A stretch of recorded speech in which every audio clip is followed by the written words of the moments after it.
college football playoffs happened this weekend, and Tulane wasn't in the college football playoffs, but they were in a major bowl game. And what do they call it? New Year's Six or whatever they call it. No, they were in the Rose Bowl. No, not in the Rose Bowl. They were in the Sugar Bowl. Rose Bowl. Cotton Bowl. Cotton Bowl. Yeah, that's right. Yeah. So Penn State and Utah was in the Rose Bowl. Yeah. And but they both got over on their opponents, on their blue blood Power 5 opponents, so to speak. So, I mean, how did you all? I guess first of all, let's talk about the college football playoffs in general. Both games I thought were great. It was good to see competitive games down the stretch. So let's start with TCU Michigan first. What did you all think about the game? Where do you think Michigan went wrong? Defense. I mean, just defense. I mean, they did not. I think, in my opinion, watching the game, it almost like Michigan kind of overlooked TCU. I think they were maybe listening to all the noise and everything that people were saying about TCU. They didn't belong up there since they lost that game, the championship game or what have you. And one thing I got to say about that TCU quarterback, I can't think of his name right now. I can see his face, but can't call it. Oh, Max Duggan. That boy is going to be something special. I mean, he's got some serious intangibles. He's got a good quarterback IQ. He can scramble out of the pocket. He can stand in the pocket. I mean, he's got that backyard football mentality. But the kid's tough. He's a big kid too. He's not all that tall, but he's a pretty thick kid. So with that being said, game though, I wouldn't say. Well, he didn't have a great game, but he does what he needs to do to win games. He's a scrappy type quarterback. I think that'll help him. He's got a little moxie to him. Got a little, he's got something. He's got that it factor. Something that can't be coached. But TCU has persevered, and I mean, you seeing teams across all conferences and all classes are starting to, emerge. Teams that you've never heard of or teams that you may have heard of.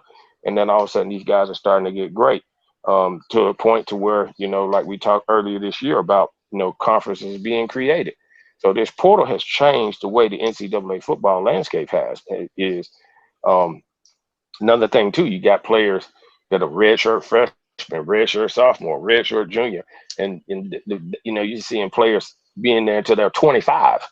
6-year seniors and stuff like that. So that's kind of leveling things off too. So you're seeing a variety of things happen in the NCAA football that's changing the game. So you may start seeing some of these teams that we don't normally want to see in a playoff. You're going to see them in the playoff because they got the tools and they got the coaching staff to get them there. I don't know. I want to see them in the playoffs. Yeah, but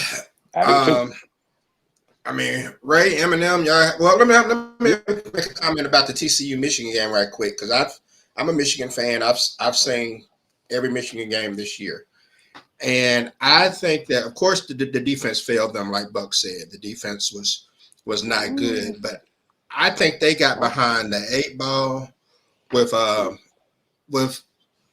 they did. I don't think Harbaugh coached this game like he coached previous games. This is a guy who basically beat Illinois off of field goals. I mean, a couple of teams this year he's beaten them off of field goals. He's always been one to take the points. And this game he didn't take the points. On the first drive, he gets down inside the 10-yard line, and on 4th and goal, instead of kicking the field goal, he runs a reverse. They end up losing yards. And he just seemed to be uncharacteristic in this game. Like he was trying to catch TCU by surprise by being different, and I think it got them behind early and they couldn't recover. No. Yeah, but some of it, like Buck said, though, I thought they just overlooked him, and that may be it too. Maybe that's why he decided to be different. I'm not sure. Yeah, I tell you another one though, Q. I know you still talking about the game, but at the last drive, that clock management or whatever, I don't know what was going on.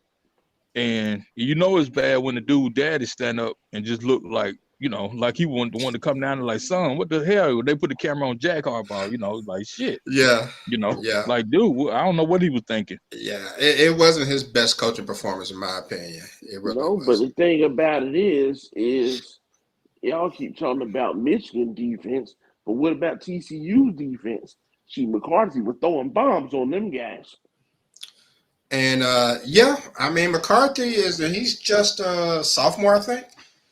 He did his thing. He had a couple of mistakes, mistakes, but he did his thing. I think he played well. He's only thrown like 4 or 5 interceptions all season prior to this game, I think.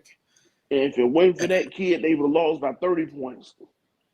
And McCarthy? Yeah, probably so. And so, but I mean, I give TCU their props. They did their thing. This is the same. I will say this. I'm gonna stand on this too, and I'm gonna be the one to say I told you so. Back, a month ago, we argued about TCU being worthy of being in the top 4, and I said that their strength of schedule was just one behind Ohio State, and that they weren't no joke. And but the discussion was, should they be in over Alabama? And from what I seen on Saturday, would they have whooped Alabama? I don't know about that. I don't know. Alabama wasn't there. Yeah, but Alabama played their game. You saw what Alabama looked like. Alabama looked nice. And they look nice, but CJ Stroud, not CJ Stroud, Bryce Young looked nice. Bryce Young looked good. But again, like I said, that's why I think if you win your conference, you should be allowed a playoff spot, and they can just make 4 wild cards to account for anybody who may get left out. Roughing the passer, 15-yard penalty, automatic first down. Roughing the passer, 15-yard penalty, automatic first down.